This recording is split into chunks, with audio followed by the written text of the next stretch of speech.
नमस्कार. Cook with Snehal आंबेमध्ये तुम्हा सर्वांचे अगदी मनापासून स्वागत आहे. उपवासाला साबुदाण्याची खीर ही तर आपण नेहमीच बनवत असतो. पण आज मी तुम्हाला त्यापेक्षाही वेगळी साबुदाण्याची एकदम युनिक आणि नवीन रेसिपी तयार करून दाखवणार आहे. ज्याने तुम्हाला खीर, रसमलाई आणि रसगुल्ल्याचीही चव अनुभवायला मिळेल. एकदा तुम्ही ही रेसिपी नक्की ट्राय करा. लहान मुलांपासून मोठ्यांपर्यंत सर्वांनाच ही रेसिपी खायला फारच आवडेल. नवरात्रीच्या 9 दिवसांच्या उपवासामध्ये रोज उपवासाला फराळासाठी काय बनवावं ह्याचा आपणा सर्वांनाच प्रश्न पडत असतो. तर अशी ही साबुदाण्याची स्वीट रेसिपी तुम्ही उपवासाला खाण्यासाठी अगदी झटपट तयार करू शकाल. चला तर मग वेळ वाया न घालवता लगेचच आपण आपल्या आजच्या ह्या चविष्ट रेसिपीला सुरुवात करूया.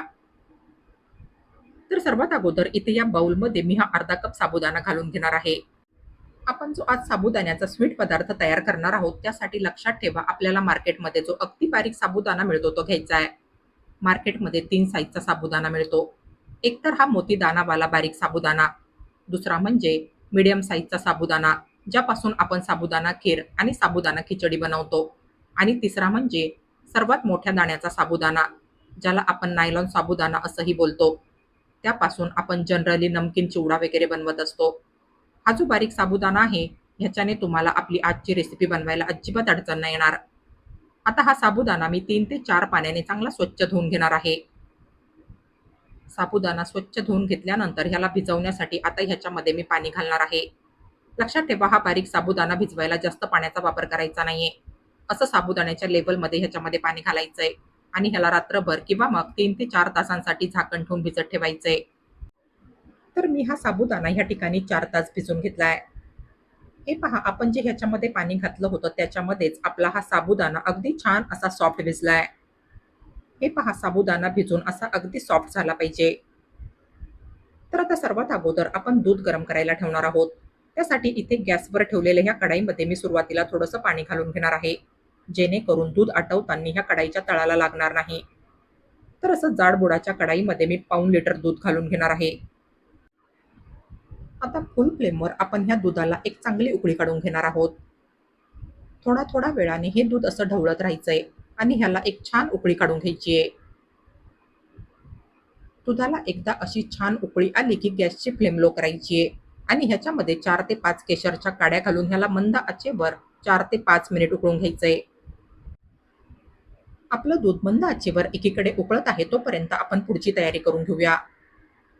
तर आता हा जो साबुदाणा आहे ह्याच्यामध्ये मी सुरुवातीला 1.5 चमचा मिल्क पावडर घालणार आहे. तसं तर हे टोटली ऑप्शनल आहे, पण अशी ह्याच्यामध्ये मिल्क पावडर घातली तर आपण जे ह्या साबुदाण्याचे बॉल्स तयार करणार आहोत ते खाण्यासाठी चवीला फारच छान लागतील.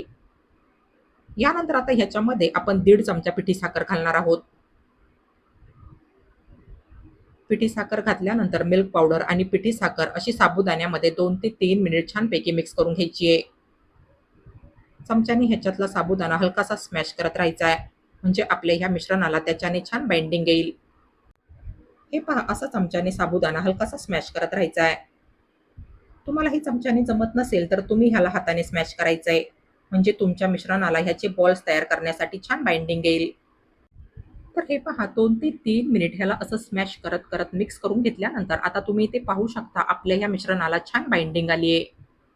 आता ह्या मिश्रणाचे आपण लगेचच छोटे छोटे बॉल्स तयार करून घेणार आहोत.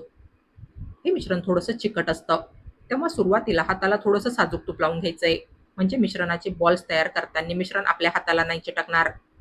या मिश्रणाचे बॉल्स मी तुम्हाला 3 प्रकारे तयार करून दाखवणार आहे. पहिले तर असं अगदी थोडंसं मिश्रण घ्यायचंय आणि ह्याचा हे पहा असा बोटांच्या साहाय्याने छोटासा गोल उंडा तयार करून घ्यायचा आहे. यानंतर आता हा उंडा हे पहा असा हातामध्ये गोल गोल फिरवायचा आहे, म्हणजे ह्याला छान गोल गरगरीत आकार येईल. तर हे पहा, अशा पद्धतीने मिश्रणाचे छोटे छोटे गोल उंडे तयार करून घ्यायचे. हे पहा, तुम्ही ते पाहू शकता आपला हा छोटासा उंडा बघा कसा अगदी गोल गरगरीत तयार झालाय. तर या पद्धतीने तुम्ही मिश्रणाचे असे छोटे छोटे गोल उंडे तयार करून घेऊ शकता, किंवा मग आपण वडे जसे तोडतो त्याप्रमाणे तुम्ही ह्या मिश्रणाचे उंडे तयार करून घेऊ शकता. हे पहा, अशा पद्धतीने असं थोडंसं मिश्रण हातामध्ये घेऊन याचे असे गोल आकाराचे छोटे छोटे उंडे तयार करून घ्यायचे. तुम्हाला जी पद्धत सोपी वाटत असेल त्या पद्धतीप्रमाणे तुम्ही ह्या मिश्रणाचे उंडे तयार करून घेऊ शकता. तयार केलेल्या मिश्रणाचे असे काही छोटे छोटे बॉल्स तयार करून घेतल्यानंतर आता मी तुम्हाला हे बॉल्स बनवण्याची तिसरी एकदम सोपी पद्धत दाखवणार आहे.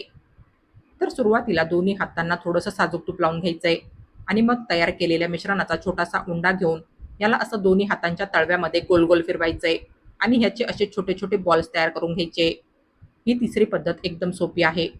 ह्याच्याने तुम्हाला तयार केलेल्या मिश्रणाचे असे छोटे छोटे बॉल्स बनवायला अगदी सोपं जाईल. या पद्धतीने तुम्ही अगदी झटपट तयार केलेल्या मिश्रणाचे बॉल्स तयार करू शकाल. तुम्हाला दाखवलेल्या 3 पद्धतीतील जी पद्धत सोपी वाटत असेल त्या पद्धतीने तुम्ही तयार केलेल्या मिश्रणाचे असे छोटे छोटे बॉल्स तयार करून घ्यायचे. तर हे पहा, इथे या डिशमध्ये मी तयार केलेल्या मिश्रणाचे असे छोटे छोटे बॉल्स तयार करून घेतले. इथे एकीकडे मला हे दूध मंद आचेवर उकळायला ठेवून बरोबर 5 मिनिट झाले. आता ह्याच्यामध्ये मी चवीनुसार 2 चमचे साखर घालणार आहे. आपण जे साबुदाण्याचे बॉल्स तयार केले त्याच्यामध्ये सुद्धा आपण साखर घातली आहे. तेव्हा दुधामध्ये साखर घालताना थोडीशी बेतानेच घालायची आहे. तसं तर साखरेचं प्रमाण हे तुम्ही तुमच्या चवीप्रमाणे कमी जास्त देखील करू शकता. साखर घातल्यानंतर आता हे दूध मी पुन्हा मंद आचेवर 3 ते 4 मिनिट उकळून घेणार आहे. तर ह्या ठिकाणी मी हे दूध साखर घातल्यानंतर मंद आचेवर 4 मिनिट उकळून घेतलंय. आता ह्याच्यामध्ये आपण तयार केलेले सगळे साबुदाण्याचे बॉल्स घालणार आहोत. दुधामध्ये साबुदाण्याचे बॉल्स घालताना गॅसची फ्लेम मात्र लोच ठेवायची आहे. उपवासाच्या दिवशी तुम्ही हा स्वीट पदार्थ फराळासाठी अगदी झटपट बनवू शकाल. साबुदाणा भिजवलेला असला की मग हा पदार्थ अगदी फक्त 10 मिनिटात बनून तयार होतो. सगळे साबुदाणा बॉल्स दुधामध्ये घालून घेतल्यानंतर ह्यांना लगेचच हलवायचं नाहीये. 2 ते 3 मिनिटांनंतर ह्यांना सुरुवातीला असं अगदी हळूवार हलवायचंय. 3 मिनिटांनंतर गॅसची फ्लेम फुल करायची आहे आणि जरा वेळ हे बॉल्स दुधामध्ये छानपैकी शिजवून घ्यायचे. साधारण 4 मिनिटांनंतर गॅसची फ्लेम लो करायची आहे आणि मग ह्याच्यामध्ये थोडेसे बदाम पिस्त्याचे काप घालायचे आणि सोबतच पाव चमचा वेलदोड्याची पूड ह्याच्यामध्ये घालायची आहे. ह्याच्याने आपल्या ह्या स्वीट पदार्थाला वेलदोड्याचा फ्लेवर फारच छान येईल. ड्रायफ्रुट्स तुम्ही तुम्हाला हवे ते आणि हव्या त्या क्वांटिटीमध्ये घेऊ शकता. याच्यामध्ये ड्रायफ्रुट्स आणि वेलदोड्याची पूड घातल्यानंतर ह्याला मीडियम फ्लेमवर पुन्हा 3 ते 4 मिनिट उकळून घ्यायचंय. साबुदाणा भिजवलेला असल्यामुळे साबुदाणा शिजायला जास्त वेळ नाही लागत. ह्याच्यातलं दूध अगदीच घट्ट होईपर्यंत ह्याला आटवायचं नाहीये, कारण साबुदाण्यामुळे या दुधाला थंड झाल्यानंतर आपोआप घट्टपणा येईल. तर हे पहा, इथे आपली ही साबुदाणा रसमलाई ह्या ठिकाणी अगदी परफेक्ट बनवून तयार झाली आहे. हे स्वीट तुम्हाला तुमच्या मुलांना आणि तुमच्या घरातील इतर सर्व सदस्यांना नक्कीच खायला फार आवडेल. या स्वीट पदार्थाला मी साबुदाणा रसमलाई असं नाव दिलंय, कारण हा पदार्थ खाण्यासाठी अगदी रसमलाई सारखाच लागतो आणि दिसायला सुद्धा काहीसा रसमलाई सारखाच दिसतो. आता ह्याला तुम्ही हवं तर गरम गरम खाण्यासाठी सर्व करू शकता किंवा मग तुम्ही ह्याला जरा वेळ फ्रीजमध्ये थंड करून सुद्धा खाण्यासाठी सर्व करू शकता. ही साबुदाणा रसमलाई गरम गरम किंवा मग फ्रीजमध्ये थंड करून सुद्धा खाण्यासाठी फारच छान लागते. थंड केल्यानंतर तर हिला अजूनच घट्टपणा येईल. तुम्हाला ह्या एकाच पदार्थामध्ये खीर, रसमलाई आणि रसगुल्ल्याचा स्वाद अनुभवता येईल. फारच क्रीमी आणि टेस्टी लागतो हा स्वीट पदार्थ चवीला. नवरात्रीच्या 9 दिवसांच्या उपवासामध्ये तुम्ही ही स्वीट आणि क्रीमी साबुदाण्याची रसमलाई एकदा नक्की ट्राय करून बघा. फक्त नवरात्रीच्या 9 दिवसांच्या उपवासालाच नव्हे, तर तुम्ही हा उपवासाचा स्वीट पदार्थ आषाढी एकादशीला तसेच कुठल्याही उपवासाला बनवून खाऊ शकता. बनवायलाही सोपा आणि खाण्यासाठी सुद्धा फारच टेस्टी लागतो हा साबुदाण्याचा स्वीट पदार्थ. तुमच्या मुलांना तर ही साबुदाणा रसमलाई खायला फारच आवडेल. तर माझ्या या रेसिपीप्रमाणे तुम्ही उपवासाच्या दिवशी असा हा उपवासाचा स्वीट फराळी पदार्थ म्हणजेच उपवासाची साबुदाणा रसमलाई एकदा नक्की ट्राय करून बघा. आणि तुम्हाला माझी आजची ही रेसिपी आवडली असेल तर प्लीज माझ्या या रेसिपीला लाईक आणि जास्तीत जास्त शेअर करा आणि अशाच नवनवीन आणि पारंपरिक रेसिपीज बघण्यासाठी माझ्या या चॅनलला सबस्क्राईब करा. चला तर मग भेटूया पुढील रेसिपींमध्ये. तोपर्यंत हेल्दी खा आणि हेल्दी रहा. Take care.